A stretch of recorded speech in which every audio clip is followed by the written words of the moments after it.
কারণ এই চিন্তার ইবাদত থেকে আমরা দূরে সরে গিয়েছে। আমাদের মধ্যে রিজনিং নাই, আমাদের মধ্যে লজিক্যাল আন্ডারস্ট্যান্ডিং নাই, আমাদের মধ্যে ক্রিটিক্যাল থিঙ্কিং নাই, আমাদের মধ্যে পন্ডারিং অন দ্য কোরআনিক ভার্সেস নাই। আল্লাহ তাআলা আমাদের যে বিবেক চিন্তা শক্তি দিয়েছেন এটাকে আমরা কাজে লাগাই না, এজন্য আমরা পিছিয়ে পড়েছি। সম্মানিত শুধু কোরআন বারবার আমাদের এই চিন্তা শক্তিকে জাগানোর জন্য আহ্বান করেছে। কোরআনের আয়াতের পরতে পরতে কোরআন আমাদেরকে বলেছে আমরা যেন চিন্তাশীল হই। এই যে সফিস্টিকেটেড ব্রেইন আল্লাহ তাআলা দয়া করে আমাদেরকে দান করেছে, আমরা যেন এই ব্রেইনটাকে কাজে লাগাই। হ্যাঁ বলো তো, আত-তাদাব্বুর মানে পন্ডারিং অন দ্য কোরআন, কোরআনকে গবেষণা করে পড়া, কোরআনের আয়াতের অন্তর্নিহিত মর্মার্থ গূঢ় রহস্য উদ্ঘাটনের চেষ্টা করা। আল্লাহ বলেন আফালা ইয়াতাদাব্বারুনাল কোরআন আম আলা কুলুবিন আকফালুহা, ওরা কি কোরআন নিয়ে একটু চিন্তা গবেষণা করবে না, নাকি ওদের অন্তরে জং ধরা তালা পড়ে গিয়েছে? তাহলে আমরা যে গড়গড় করে তেলাওয়াত করি, আল্লাহ শুধু এই তেলাওয়াত করতে বলেননি। হ্যাঁ, তেলাওয়াত করলে প্রতি অক্ষরে 10 নাকি ঠিক আছে, কিন্তু আল্লাহ বলেছেন ওরা কি কোরআন নিয়ে চিন্তা গবেষণা করবে না? আফালা ইয়াতাদাব্বারুনাল কোরআন, কোরআন তো এসেছে গোটা বিশ্বকে কাঁপিয়ে দিতে, হিস্ট্রিকে বদলে দিতে কোরআন এসেছে। মা আনজালনা আলাইকাল কোরআন লিতাশকা, নবী হে হতভাগা জাতি হিসেবে পৃথিবীতে থেকে যাবেন এজন্য কোরআন পাঠাই নাই। এটা পৃথিবীর পুরো হিস্ট্রিকে চেঞ্জ করে দিবে। তাদাব্বুরুল কোরআন, আর তাদাব্বুর শব্দটা এসেছে দুবুর থেকে, দুবুর মানে পেছন। আল্লাহ বলেছেন প্রতিটা আয়াত পড়ার সময় এর পেছনের নেপথ্যের গল্পটা কি এটাকে খুঁজে বের করো। আপনি যত বড় মুফাসসির হন, কোরআনের আয়াত আপনি যত পড়বেন প্রতিদিন নিত্য নতুন নতুন নতুন তথ্য আপনি পাবেন। আল্লাহর কসম, আমি আল আজহারে কোরআন নিয়ে পড়াশোনা করেছি, IIM এ কোরআন নিয়ে masters, human embryology in the holy Quran, PhD-র 5 বছর human behavioural patterns in the holy Quran. এখনো তো তাফসির করে যাই, প্রতিদিন কোরআন স্টাডি করি। একটা আয়াত যত পড়ি প্রত্যেক স্টাডিতে নতুন নতুন ইনফরমেশন আমার মাথায় চলে আসে। শুধু আমার মাথা না, পৃথিবীর যত বড় মুফাসসির হোক তিনি, যত পড়বে কোরআন, যত রিভাইজ করবে, যত রিসার্চ করবে, প্রত্যেক রিভিশনে সে নতুন নতুন তথ্য পাবে। এজন্য আল্লাহ বলেন আফালা ইয়াতাদাব্বারুনাল কোরআন, ওরা কি কোরআন নিয়ে একটু চিন্তা গবেষণা করবে না, নাকি ওদের অন্তরে তালা জং ধরা তালা লেগেছে?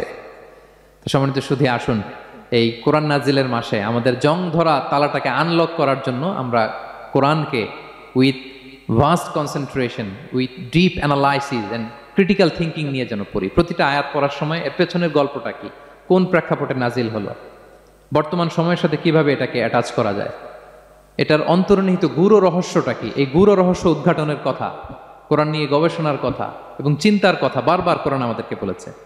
আমাদের এই চিন্তাকে জাগানোর জন্য এই কোরআন বারবার আমাদের কাছে আহ্বান করেছে।